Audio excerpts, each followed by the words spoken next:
welcome to this executive meeting of East Herts District Council on the 14th of February. I'm glad we're all very pleased to be here this evening. The first agenda item is apologies. As far as I can see, we have none, so thank you all for being here. The second one is leaders' announcements. Just to remind everybody that we are being webcast live, so please use your mics because otherwise your thoughts and aspirations, etc., won't be picked up by the watching public.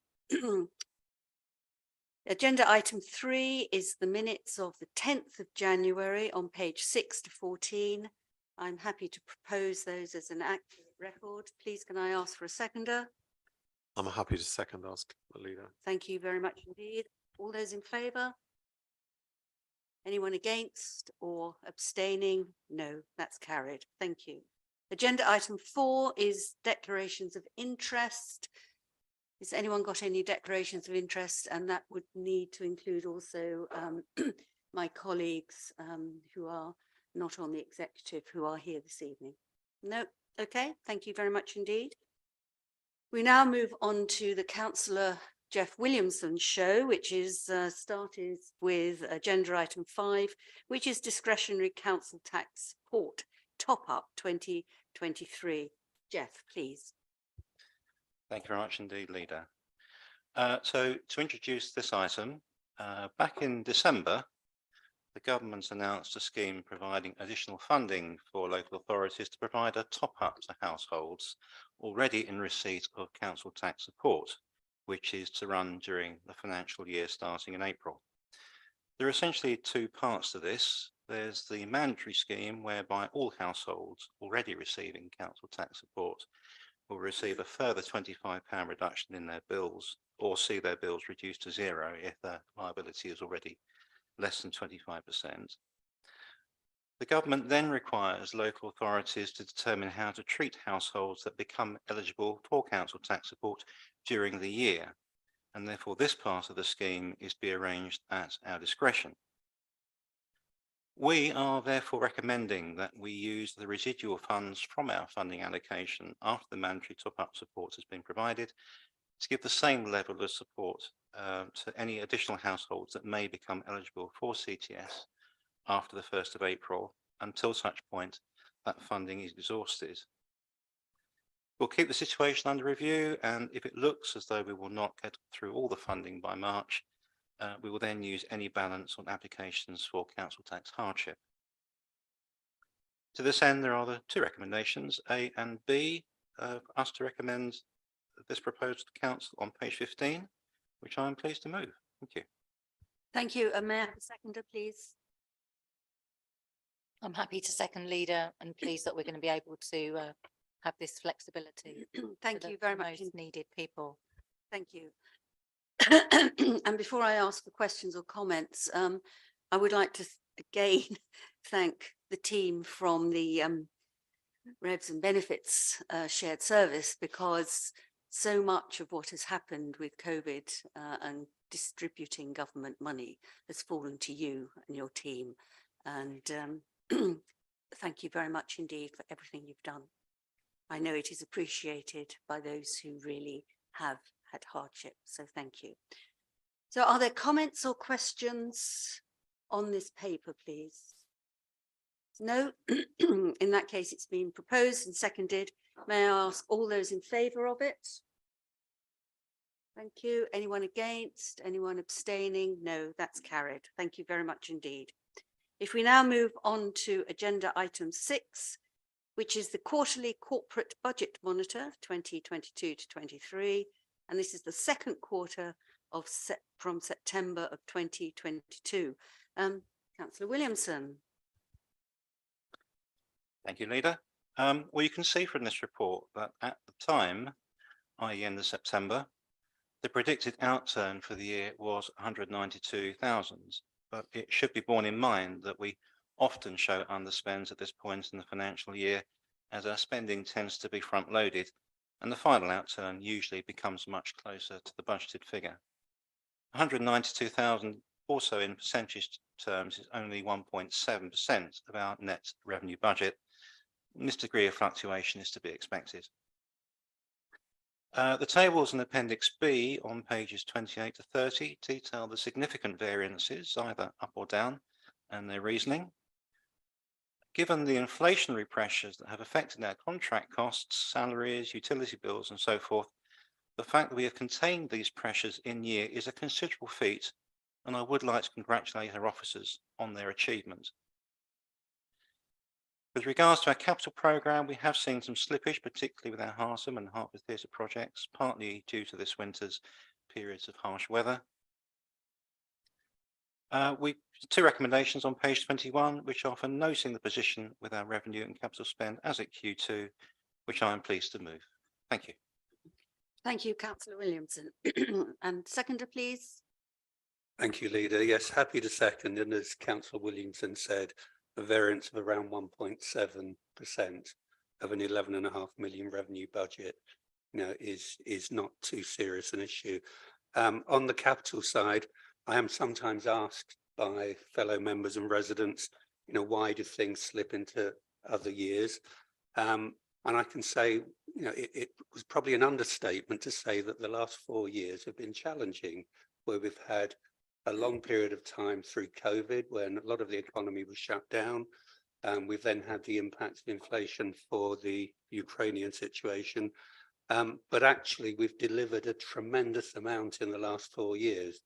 And if you just look at what we've done at Grange Paddocks, the 3G pitch there, what's going on at Castle Park, the work at Hartham Leisure Centre, which is nearing completion, the ongoing work at Hertford Theatre. So sometimes we have had to step back, look at the costs, sometimes retender, sometimes delays through the weather and other situations, but we've got there and we're getting there. And the money that's in the budget for the future years will be spent on all those good projects. So I'm really proud of what we've done. Thank you, Leader. I absolutely, I completely concur with that. I think there aren't many districts who have the ability to deliver the capital projects that we have delivered and which we will continue to deliver and complete in the next 12 to 18 months. So, and that is partly down to the fact that we do have officers who really are completely dedicated, enthusiastic, and want to see these projects fulfilled. So congratulations to all of them here. And I know the Chief Exec isn't here this evening, but the Deputy Chief Exec is, and I would ask her to convey our thanks to leadership team and then for it to be filtered down. Thank you. Are there any comments or questions from the executive or anyone else? No? In that case, please can I ask for, on page 15, there are 21, sorry, gone back too far. On page 21, there are 2 recommendations which have been proposed and seconded. All those in favour? Anyone against or abstaining? Great, that's carried. We now move on to agenda item 7, which is the budget. This starts on page 33 and goes through to page 77. Again, Councillor Williamson, please. Thank you very much, Leader. Well, the task of preparing the budget for next year and updating our medium-term financial plan have been through a number of steps now, and you will recall that we looked at the budget papers at our meetings on the 25th of October and again on the 6th of December. Our Audit and Governance Committee have also examined the draft budget at their meetings in November and January. Therefore, what we're looking at tonight now is the finalised budget for 23-24 and our medium-term financial plan for 2023 through to 2028, ready to be taken to full council on the 1st of March. But just to reiterate some key points. We agreed that we should increase council tax by the maximum we can apply without triggering a referendum. Earlier, we'd assumed the status quo of the hire of £5 or £2 on a bandy equivalent, but in his autumn statement, the Chancellor revised this to the hire of £5 or 2.99%. And of the two values, for us, 2.99% is the higher, which revises our maximum to an overall increase of £5.50. This raises an additional £33,000 of revenue to support each year of the MTFP. With both the council tax increase and operational savings that have been identified by the leadership team, we can deliver a balanced budget for 23-24. This is despite the challenging background of high interest rates and high inflation, which are impacting on our costs. The situation for later years is still very difficult, with a further 6.7 million needing to be saved across the period 2024 to 2028. It is therefore most important that we look now for further savings, and in relation to that exercise, which when we considered our current year budget in March, we accepted that we should reduce our external grant funding in a stepped way over time. We are therefore recommending that these proposals are carried through to next year, but this should be viewed in the context of the alternative support we can now provide to our communities through the UK Shared Prosperity Fund. Nonetheless, it is clear that further work will be required to provide balanced budgets over the medium term, and to this end, the leadership team are preparing a reconciling policy, performance and resources exercise that run alongside the new corporate plan priorities that the council will develop after May. We have also looked at our capital programme. As you know, we are now required to allow for both interest payments and the minimum revenue provision, which covers the repayment of our capital borrowing within our MTFP. By moving our lower priority capital spending into our approved but not committed category, we do not need to allow for the financing of these items within the MTFP, which provides a further saving. Capital items can be brought back into the approved category at any time, provided we have the means of financing them. We have 4 recommendations on paper on page 33, A to D, which I am pleased to move. I just need to ask we amend recommendation C relating to fees and charges. That the executive members consider the results of the full cost recovery calculations for their portfolio and approve fees and charges to be recommended when we take this through to full council on the 1st of March. Right, thank you. So there is that change in recommendation C. Hopefully you've got that, Katie, but I know Stephen has it as well. May I have a seconder for the budget, please? More than happy to second Okay, with the change to recommendation with the C. change to the recommendations. Thank you. Do I have any comments or questions, please? Councillor Buckman. Thank you, Leader. Yes, just some context really, because I think in the overall scheme of council tax, I think our proportion of it is still just under 10% as a whole, which comes to £189, give or take. You can correct me on the exact pence. As we've been going through the budget process, I've been trying to explain to the parishes that I represent as to what that means and what they get for that £189 a year. And it's quite a lot really. So as well as being the council tax collection authority, paying out benefits, waste collection, parks and open spaces, leisure centres, theatre, cultural services, environmental health, social prescribing, planning, parking and on-street and off-street enforcement, licensing, housing options, homelessness support, community engagement, business support and more. And that's for £189 a year. So I think that's good value. We've tried to keep it as low as we can over the years, and we'll continue to provide good value for our residents.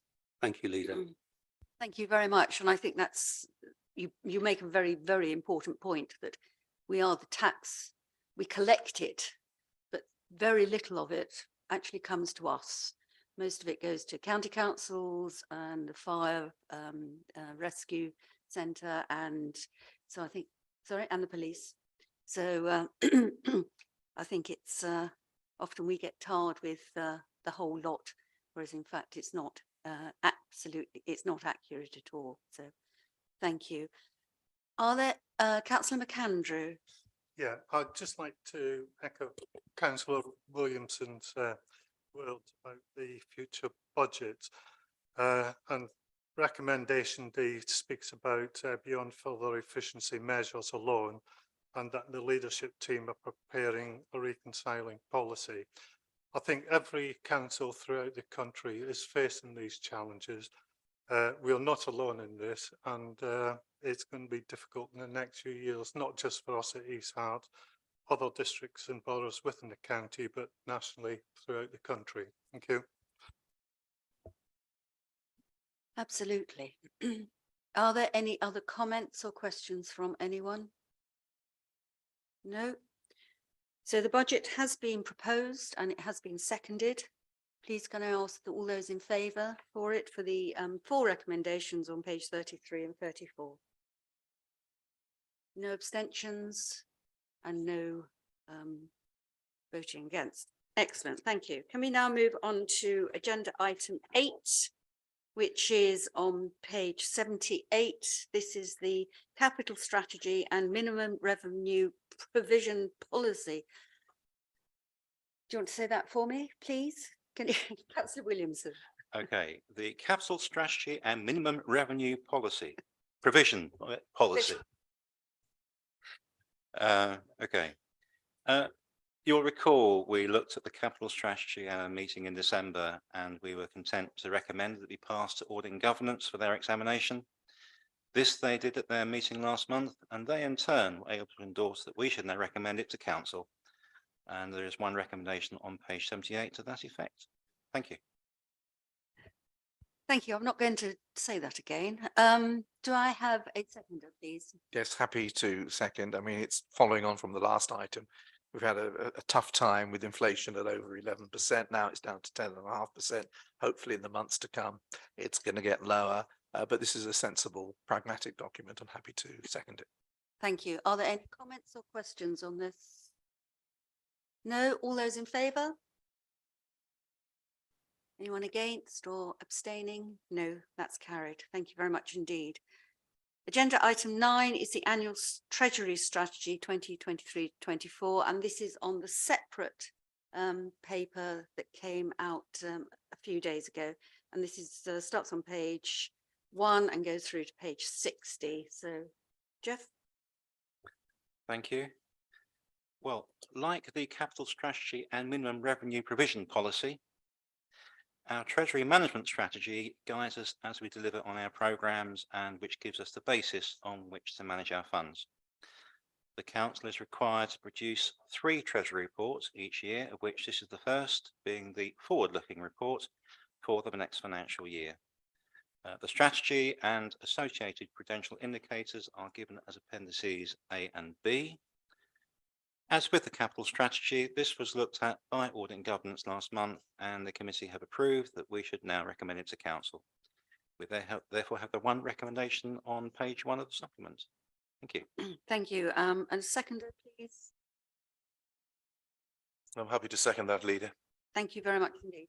And for those of you who are not colourblind, you will discover that some of it is actually headed in our new corporate colour of pink. But it's very noticeable. Are there any comments or questions from anyone, please, on this paper? No. In that case, please, if we go to the recommendations on page 2, 1 recommendation. All those in favour? Anyone against or abstaining? No. Thank you very much indeed. If we now go back to the full agenda paper, we are now on agenda item 10, which is the asset management plan on page 139. Jeff. Thank you. Well, this is another strategy which we looked at in our December meeting, and as a reminder, this is a refresh of our asset management plan to cover the next 5 years, and this sits alongside the capital strategy and potentially impacts our MTFP. Again, we recommended that it be passed to Audit and Governance for their perusal. This they did at their meeting last month, and again they have endorsed that it should now be recommended to council, albeit with an observation from the committee regarding the use of the budget for play equipment. There is one recommendation on page 139 to that effect. Thank you. Thank you. And may I have a seconder, please? I'm happy to second that, Leader. Thank you very much indeed. Are there any comments or questions on this paper, please? No, in that case, please, if I can take you to the recommendation on page 139. All those in favour? Anyone against or abstaining? No, in that case, that's carried. The next agenda item is any other business, and I've not been notified of any. So this meeting closes at 19.